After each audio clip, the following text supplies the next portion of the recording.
Kematian Brigadir J alias Nofriansyah Yosua Huta Barat masih diselimuti misteri. Kasus ini sangat-sangat menyita perhatian publik. Tidak hanya keluarga, masyarakat pun ingin mengetahui hasil otopsi ulang Brigadir J. Pengacara Brigadir J, Kamarudin Simanjuntak, baru-baru ini membeberkan luka yang ada di jenazah kliennya setelah otopsi kedua. Bagaimana hasilnya? Simak ulasan selengkapnya bersama aku, Mela, hanya di Headline.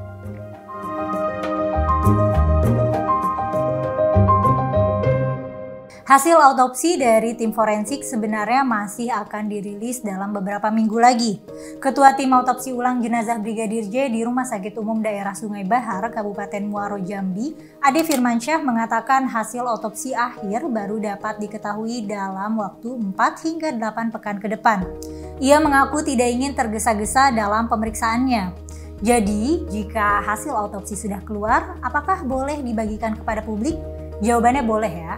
Menteri Koordinator Bidang Politik, Hukum, dan Keamanan, Mahfud MD menegaskan hasil autopsi ulang Brigadir J boleh dibuka ke publik. Pernyataan tersebut sekaligus membantah bahwa hasil otopsi hanya bisa dibuka jika ada perintah dari hakim pada saat persidangan.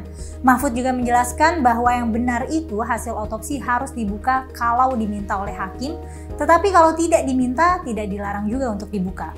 Mahfud menjelaskan hasil otopsi Brigadir J boleh disiarkan kepada publik. Apalagi kasus ini tengah menjadi perhatian umum. Lantas sejauh ini apakah sudah diketahui luka-luka yang ada di tubuh Brigadir J? Pengacara Brigadir J, Kamarudin Simanjuntak, membeberkan luka-luka yang ia yakini dialami oleh almarhum kliennya. Kamarudin menjelaskan luka-luka yang diduga dialami Brigadir J adalah sebagai berikut. 1. Ditemukan adanya perekat semacam penempelan lem di bagian kepala. Mereka kemudian melakukan pemeriksaan lebih lanjut dan menemukan ada lubang di tusuk. Lubang itu tembus hingga ke mata dan hidung.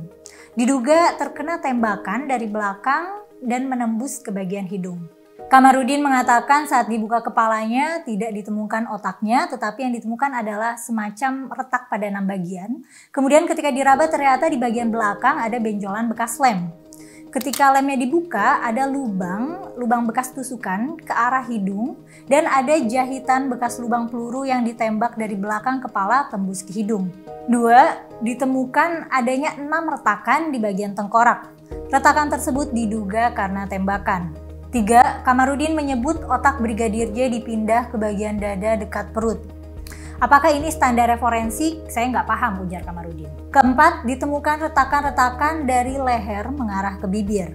5. Terdapat luka terbuka di bagian bahu dengan daging hampir terkelupas. 6. Lengan bagian bawah patah, penyebabnya belum disimpulkan. 7. Ditemukan patahan-patahan jari di sekitar kuku jari kelingking dan jari manis. 8. Terdapat memar di punggung. 9. Terdapat memar di kaki sebelah kiri. 10. Ditemukan lubang di pergelangan kaki kiri bawah.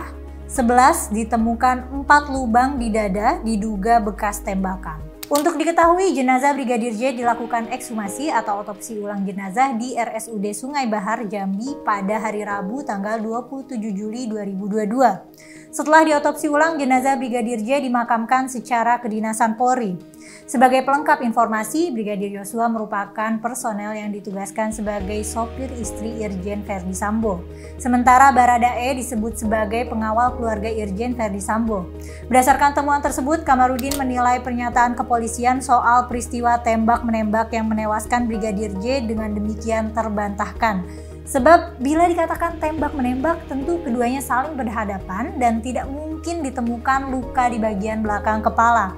Menurut keterangannya, ini menjadi salah satu bukti yang membantah penjelasan Karopenmas Polri bahwa tewasnya Brigadir J akibat tembak-menembak dari atas ke bawah. Kalau tembak-menembak itu kan saling berhadapan, jadi artinya tembakan itu tegak lurus dari belakang ke hidung. Makanya waktu itu hidungnya ada jahitan. Kamarudin memastikan apa yang menjadi temuan dari hasil otopsi ulang itu telah dicatat dalam bentuk akta notaris untuk mengamankan kebenaran fakta. Kamarudin juga menegaskan bahwa ini adalah pernyataan dokter.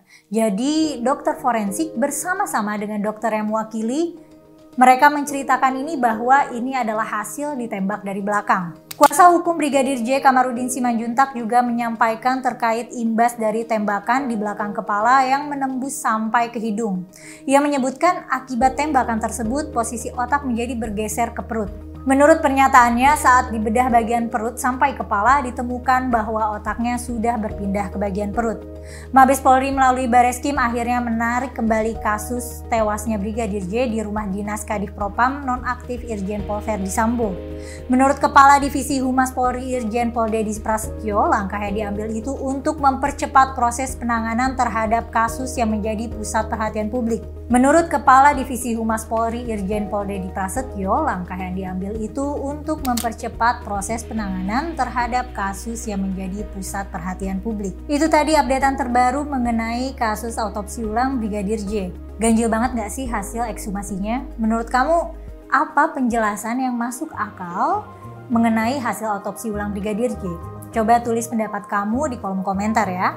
Jangan lupa untuk like dan subscribe channel YouTube Geolive supaya nggak ketinggalan update berita dari kami. Aku Mela mohon undur diri, sampai jumpa lagi di episode headline selanjutnya.